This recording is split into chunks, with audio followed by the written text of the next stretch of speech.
नमस्कार, मैं Ravish Kumar. Delhi gang rape की घटना के संदर्भ में सिस्टम और समाज की उदासीनता के पहलुओं पर बहस करते करते अब स्त्री पुरुष संबंधों को लेकर अनाप शनाप बयान आने लगे हैं। लेकिन इन बयानों की भी अपनी एक सामाजिक, राजनीतिक और सांस्कृतिक पृष्ठभूमि है। जैसे कि आप इन दिनों कई नेताओं के हवाले से सुनने लगे हैं कि औरत को घर की दहलीज पार नहीं करनी चाहिए। लक्ष्मण रेखा का उदाहरण ऐसे दिया जाने लगा है जैसे सीता के साथ ठीक ही हुआ। ये लक्ष्मण रेखा वाली हद क्या है? क्या ये वो हद है कि औरत को उसी तरह से औरत रहना चाहिए ताकि वो दिन भर खटती रहे, पिता या पति की डांट सुनती रहे, परिवार पालती रहे और व्रत इत्यादि भी करती रहे? घर से निकले तो घूंघट में या बुर्के में।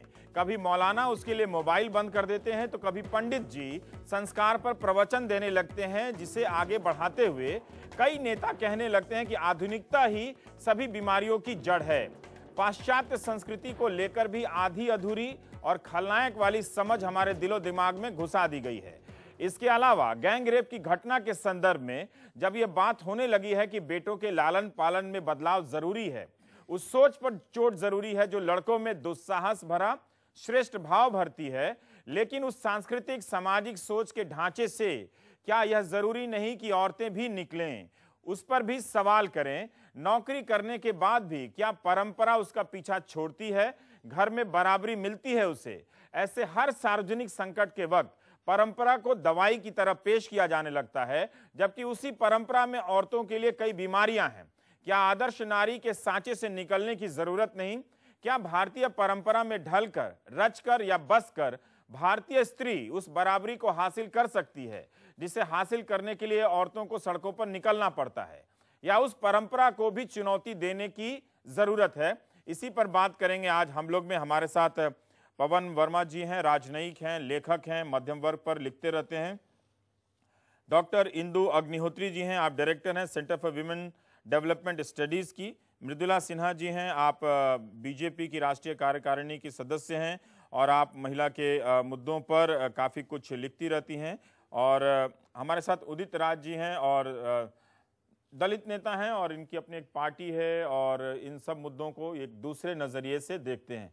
तो कुल मिलाकर हम आधुनिकता और संस्कार, इन दो पहलुओं को इसमें समेटने की कोशिश करेंगे। पवन वर्मा जी, ऐसा क्या हुआ है कि लगभग अगर आप देखें तो 200 साल का हमारा इतिहास है आधुनिकता का, जब हम अपनी परंपराओं से लड़ने से, जो 19वीं शताब्दी की जो सामाजिक सुधार आंदोलन है और अब तक, हमेशा इसको बीमारी की तरह क्यों पेश किया जाता है? क्या मतलब अभी भी हमारी जो परंपराओं के नाम पे, उनकी श्रेष्ठता के नाम पे, क्या ये वही सोच हावी होने की कोशिश कर रही है जो किसी लड़की को कि रोल को उसी तरह से परिभाषित होते हुए रहने देना चाहती है कि वो बदले ना, आगे ना जाए? ये तो भ्रम है रवीश जी कि हर चीज हमारी परंपरा में सही थी या हर चीज हमारे संस्कृति में सही थी। क्या बदला है कि आज महिलाएं खुद अपने आप उसकी परिभाषा दे रही हैं कि क्या सही और क्या गलत है। और ये सबसे बड़ा भ्रम है कि पुरुष उस परिभाषा को बनाए कि क्या सही और क्या गलत है महिलाओं के लिए। बल्कि ये कुछ तक हद तक सही है कि महिलाएं ये बताएं पुरुषों के कि उनकी परिभाषा ऑफ करेक्ट बिहेवियर क्या है। तो इसको बदलना अब हो रहा है शुरू। पर आप अगर समझें कि पुरानी जो बातें हैं, जो एक संकीर्ण दायरा सोच का था या दकियानूसी ख्याल के एक माहौल था प्रवृत्तियों का, उसका असर पड़ेगा, उसमें तब्दीली जरूर लानी है। पर मैं आपसे शुरू में ही अपना प्रस्ताव रख देता हूं जिसमें डिबेट आपका चलता रहे। मैं मानता हूं कि इन सब चीजों में बदलाव होना जरूरी है, पर सबसे बड़ी खामी आज भारत में इसके अलावा है दुशासन। We need good governance.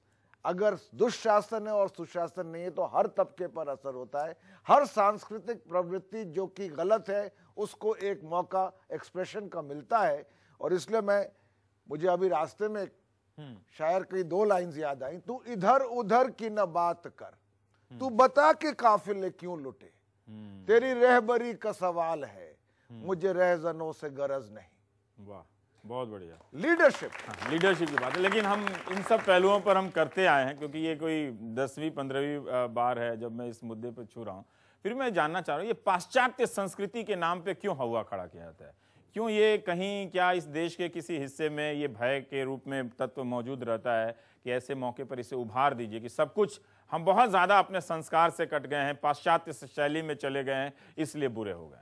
नहीं, क्योंकि मैं मानता हूं कि हमारे पाश्चात्य में, हमारी संस्कृति में, हमारी परंपराओं में बहुत सी चीज बहुत अच्छी जिनसे हमें प्रेरणा लेनी चाहिए, और बहुत सी चीजें ऐसी भी हैं जो महिलाओं का के शोषण में जो करना चाहें उनकी मदद आती है। They quote it, they cite it.